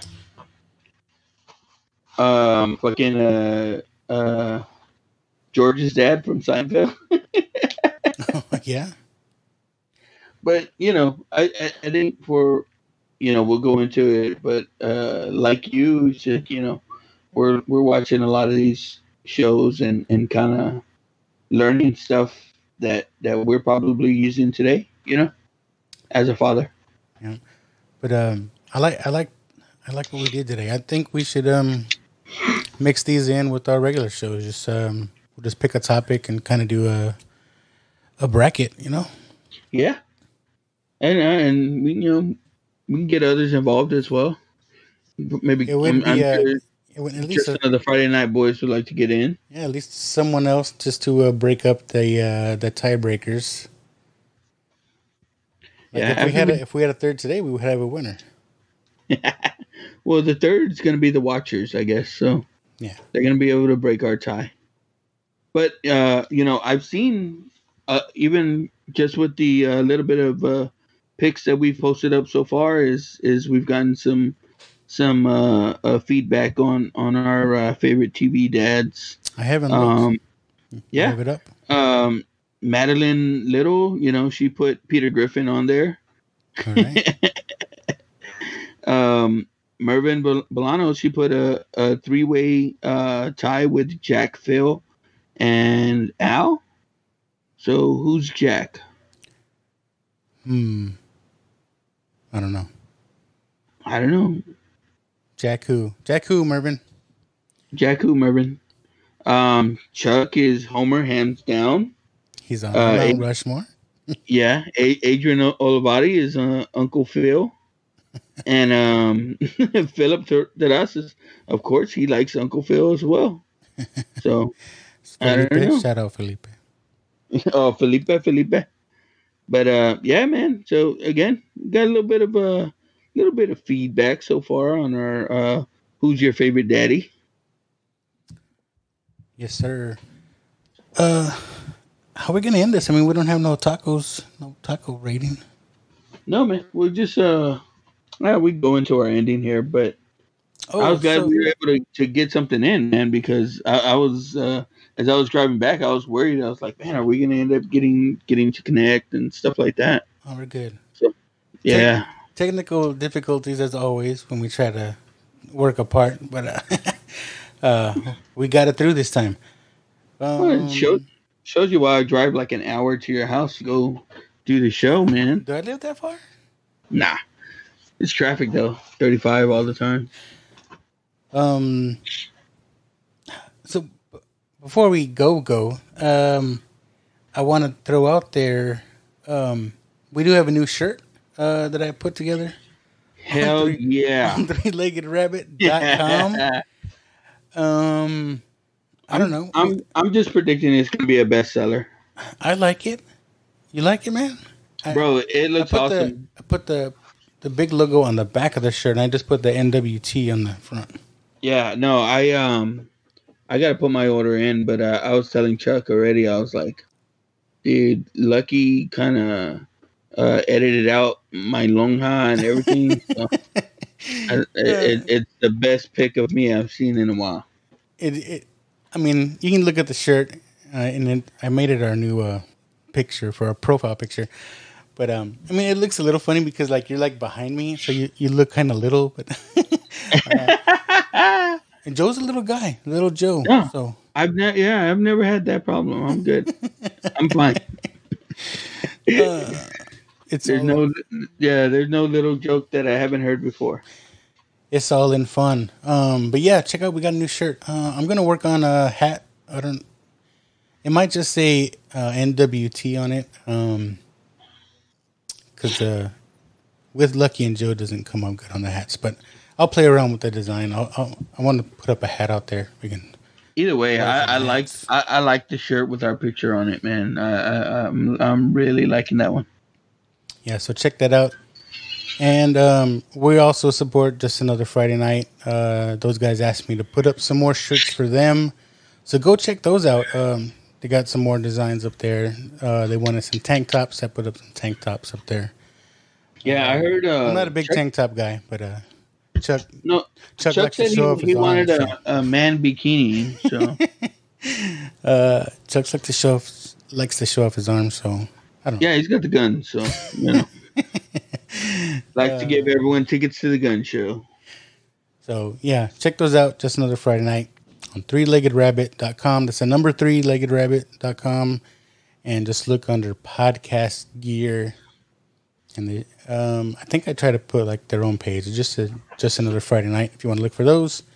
Now watch this for our stuff, and I have other people on there as well. So yeah, there's a lot of good content there. And then, you know, of course, you know, go to our Now Watch This Watchers page on Facebook and contribute. Yes. And I mean, put shit out there that you like, put shit out there that you don't like. You know, the new Loki show's been out. It's been pretty good. We got to talk about it. Are you up to date on that?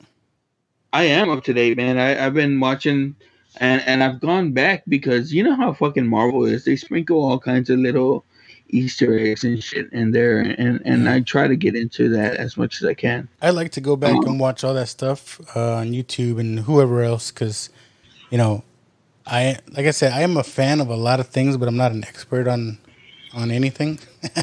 So it's like I don't know the third AD on this show that they gave a fucking random shout out. You know what I mean? Yeah, but yeah, I like all that stuff where they talk about links to the comics and all that stuff. So yeah, or what it means for the future, stuff like that. Yeah. While I was in the hotel this weekend, I saw a lot. I saw one of those trailer shows where they were kind of showing trailers for things that are upcoming. So yeah, there's a lot of good things in slate, man. I'm really looking forward to that Black Widow movie coming out. Yeah. It's looking better and better. I may try to hit the theaters on that one. I don't know about the Eternals. You know, I'm big with the Marvel stuff. I like watching all the shows and stuff like that. But the Eternals, it don't look that great to me. And then it's gonna be like, oh well, these people have been around for years, and now they're just starting to fucking interact with us. Yeah, like, what the fuck? The only thing, I guess, and it happened in the Loki show, but it's kind of like they're just. Well, let me tell you, it's like the Loki show. Spoilers if anybody hasn't watched it yet. You know, they talk about multiple timelines and this and that. And the reason Loki is where he's at is because he went off of his timeline, and there's like this, what is it? I think it's TVA. It's something, I think it's TVA. Where they're like these people that monitoring all the timelines. And if you branch off, you know, it's a big deal. So they got Loki, and I was thinking when I was watching the show, and then they talked about it, I was like, in the Avengers Endgame, you know, they went off on all these different timelines trying to fix what went wrong. It was like, how come they weren't stopped by this TVA? And the way they explained the show says, oh, that was supposed to happen, so it's okay. I was like, oh, okay. Yeah.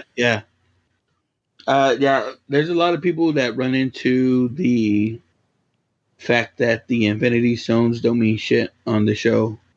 Yeah. And they have a problem with that. The guy has a whole drawer full of them. It's like, people use them as paperweights. Yeah.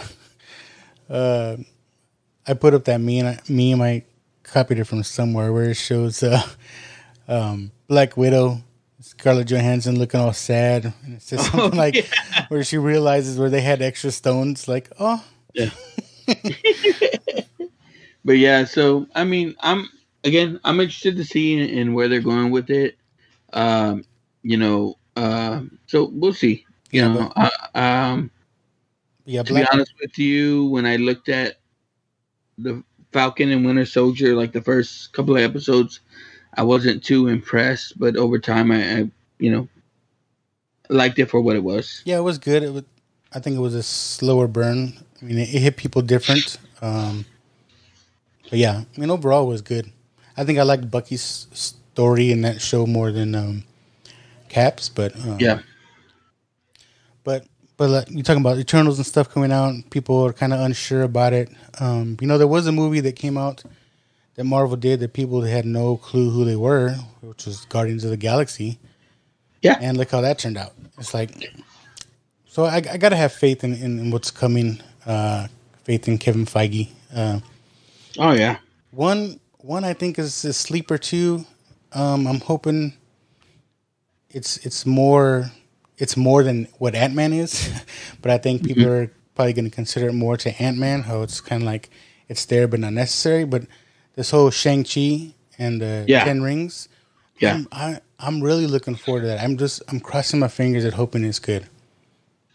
Yeah, and that one too. That one's something we don't know too much about. So I'm thinking like they're saying like this Loki show is going to set up some stuff in that, as well as the multitude of madness for Doctor Strange. Yeah. So we'll see how that goes.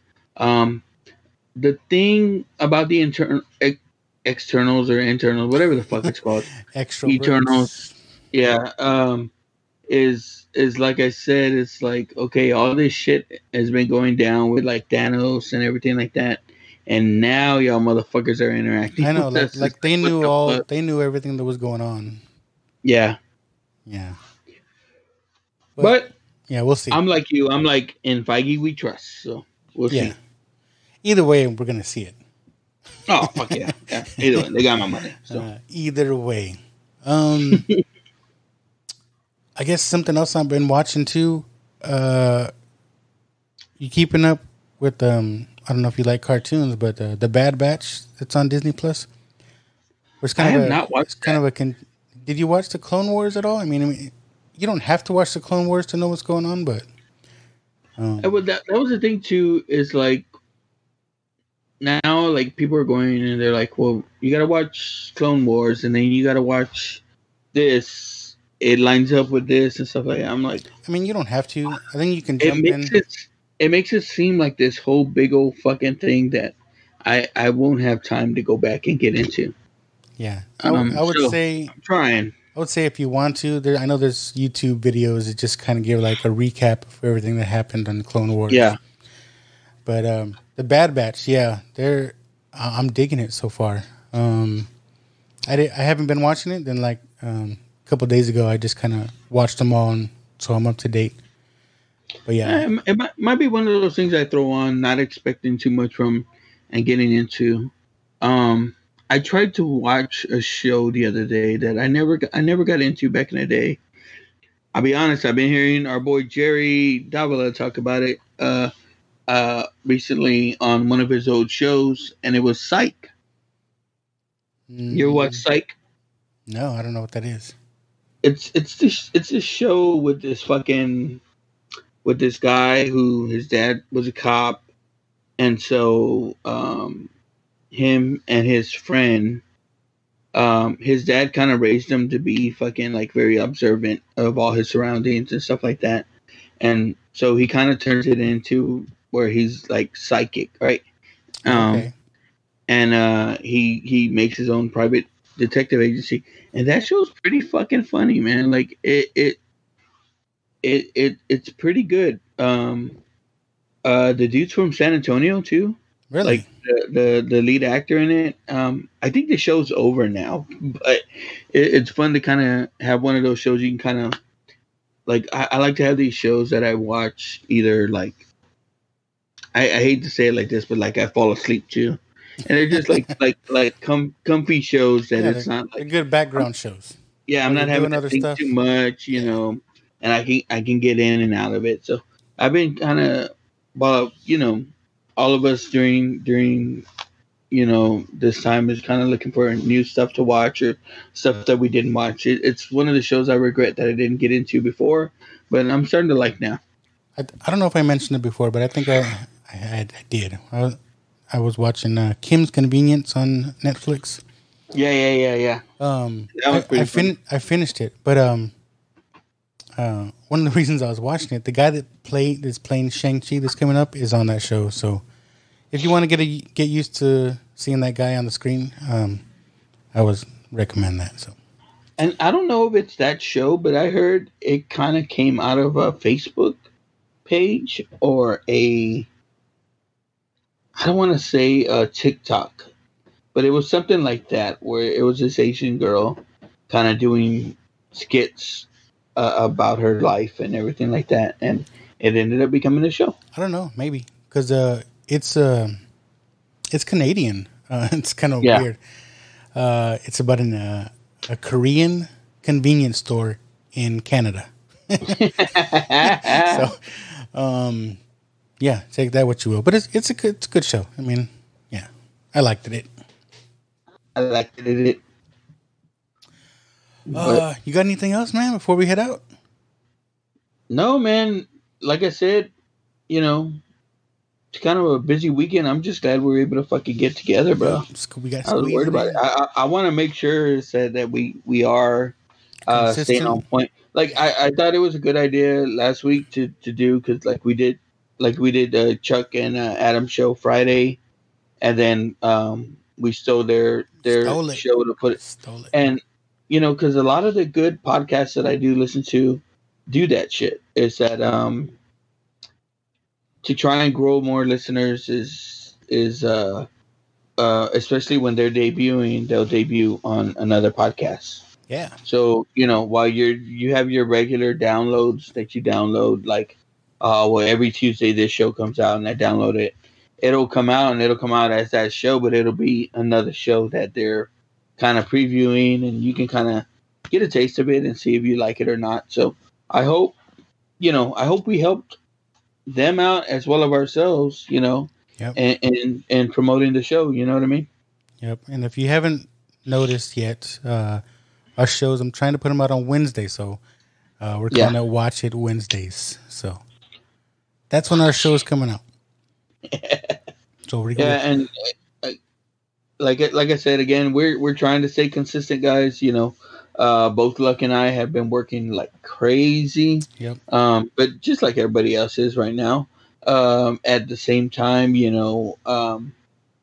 trying to put our best dad foot forward, and keeping our wife and kids happy. That's the important part. Yeah.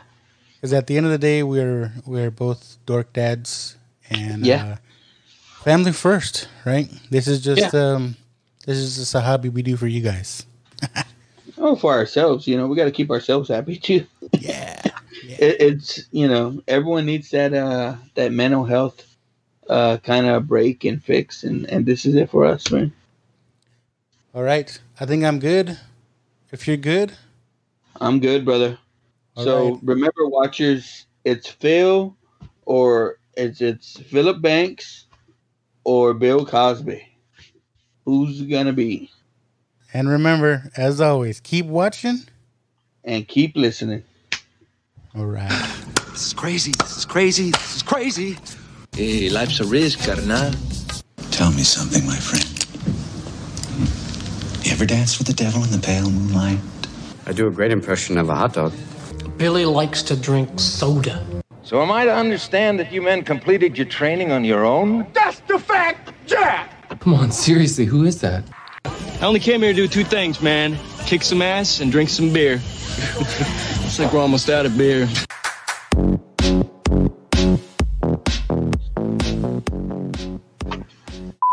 All right, you there?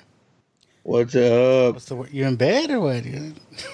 Yeah, I had to be in just the room by myself, so it didn't pick up everything. I don't know. How does it sound? Oh, you're good. You're good. I was trying to do the background thing, man, but it wasn't jiving. So what do you got? Do you want to talk about what we got, or do you want to just fire them off without us knowing? I don't know. How are we gonna do it? Like tournament style, you said? Yeah, like a bracket. I guess you'll have 8, I have 8, and we'll go. Well, I guess how would that work?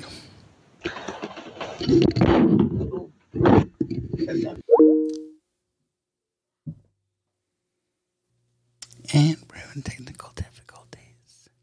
Yep. I don't know what happened. Sounds like Joe knocked off his computer and he disappeared. But that's the fun in all this, right? If any listeners want to contribute and to be a Joe's tech guy, we're taking applications. So, how are you doing? I'm doing great. So you got any plans for the summer? Yeah, actually, me and the fam, we're going to be going to California. We're going to leave 4th of July weekend. Hopefully we'll make it there by the 4th. Here he comes. He's coming back. And we're back. We had the first break. All right. Well, that's all I was thinking is our dads are probably going to cross-reference here. Yeah, I mean, I have a list of more than 8 here. I mean, maybe. Okay.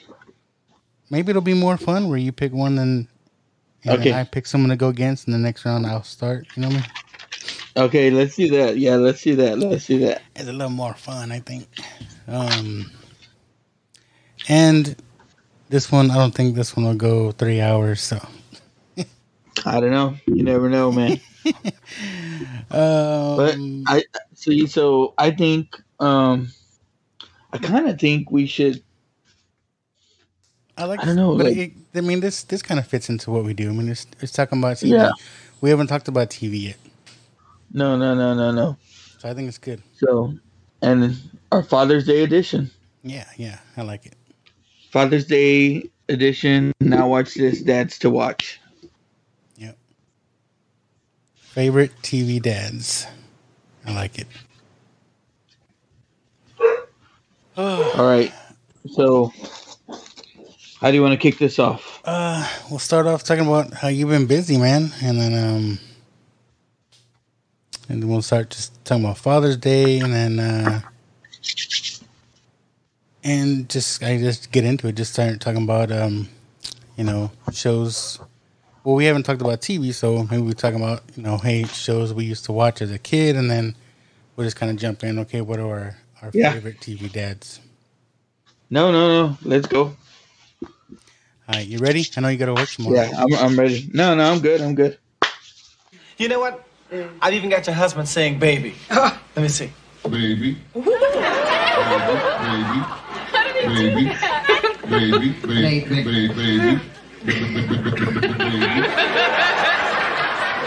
Okay, let me see that. Baby. Jamming on the one.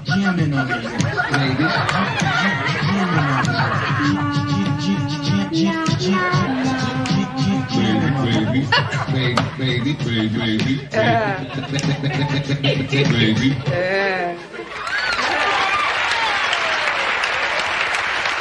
Bro, I'm gonna put on some Cosby show right now. That'll be what I fall asleep to tonight. Just talking about it just bringing up all these memories of that show. It's a great show. But dude, our connection was better today, man. Yeah, than the past. Maybe it's teams. I don't know. Maybe teams. Yeah, man. I thought it was good. I thought it was different. I kind of liked it. Yeah. No, it was good. It was good. I mean, still want to do our movie deal. Oh, yeah. But yeah. This is a good break. Sprinkle these in every now and then. Oh yeah, I think we got to go through themes, right? Like, I think maybe if we can, Mother's Day, holidays, shit like that. And I think it's easier if we can't be together here to do something like that. That way, because we're not having to watch anything. And yeah. But it's good, man. I was glad we were able to get on. Yes, sir. And so, let's start thinking about what we're gonna bank. Yeah. It's got to be. If we, like I said, I'm still on nights this week, but next week I'll be on days, and maybe we can try to squeeze something in during the week. Something that maybe is not as long because both got to work. But yeah. Maybe we do. All right, brother. Maybe we try to do a TV episode. I don't know. But let's keep it on. I want to keep it on theme though. Yeah, I'm almost thinking if I put up a poll deciding the winner, I'm gonna have to put it up after Wednesday. So probably like Thursday. Give people at least a day to try to listen. And then we pick a couple episodes from the winter? Yeah, that's what I was thinking. All right. Yeah. I got you. All right, cool. Let's do that. All right, man. All right, brother. You take it easy. All right, man. All right. Happy Father's Day, man. All right, brother. You too. All Later. Right. Night.